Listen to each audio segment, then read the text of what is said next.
anyone can become addicted. The World Health Organization says 50% of the time addiction is hereditary. Are those other risk factors for addiction? Or Absolutely. You know, like that video from NIDA says that it is a highly genetic, and if you don't start using, you may not push yourself over, but most people do try something throughout their lifestyle. There are other things, though, that can push you over into addiction. For some people, it might be socioeconomic, you know, and for others, it might be trauma, a history of trauma that can push people over.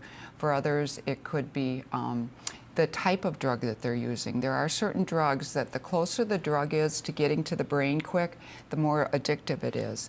For others, it might be accessibility of drugs. In different parts of the country, we have different drugs that are more accessible. Right. What gets a person to that point where they turn to drugs and ultimately become addicted? Oh, you know, Kathy, as people, as humans, we all want to feel good, you know? And so we may start having a glass of alcohol, or we may have had a surgery and use a prescription.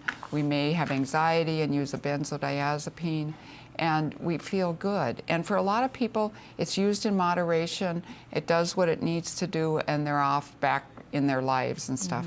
But for people with certain risk factors, their chances of becoming addicted are much greater. And like we said, the genetic piece is huge, but the younger people start using, the more likely they are to become addicted. So the longer we can keep people from using, the better off.